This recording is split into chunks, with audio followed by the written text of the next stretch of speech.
Visualisation works எனும் போல் வாழ்க்கை. நம்ம எப்போல்லாம் விஷுவலைசேஷன் ஒர்க்ஸ்ன்னு சொல்கிறோமோ அப்போல்லாம் நமக்கு காஸ்மோஸ் உதவுற மாதிரியே இருக்கும். That is how the FMSM question papers are also. SM நான் சொன்ன கொஸ்டின்ஸ் எல்லாம் முக்கால்வாசி வந்திருக்கு is what I heard. Close to 30 to 35 marks have come. Very happy about it. That is on one side. அடுத்த visualising என்னென்னா, auditing exam திருப்பி postpone ஆயிருக்கு.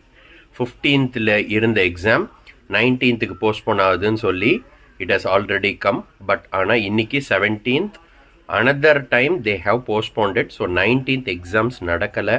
It is going to be another 2-3 days I guess, but they have not announced the date. இன்னும் date announce பண்ணலை. So auditing exams postpone ஆகும். So another important point is, இதனால் நான் delay பண்ணலாமா படிக்கிறத அப்படின்னா, there is nothing to delay. You can start directly after taking some rest. என்னை பொறுத்த வரைக்கும் இது ஒரு பியூட்டிஃபுல் டைம். தை பிறந்தா வழி பிறக்கும்லாம் சொல்லிட்டோம்.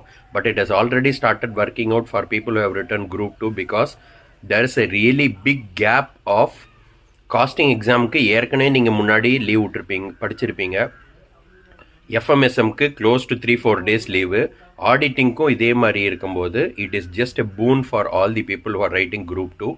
So there is nothing to worry. You can start studying now. 500 series இன்றைக்கி கம்ப்ளீட் பண்ண முடியுமான்னு பாருங்கள். ஏன்னா 500 சீரீஸ்லேருந்து நிறைய கொஸ்டின்ஸ் போன அட்டம்ப்டோ அதுக்கு முந்தின அட்டம்ப்டோ வரல.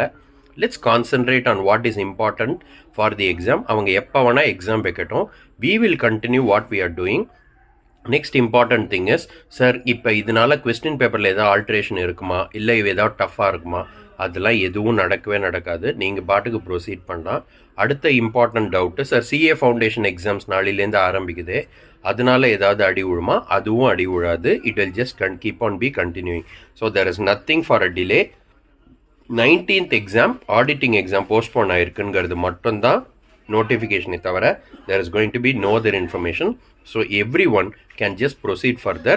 Whenever the date is announced, I will come back to you with a video. Thank you.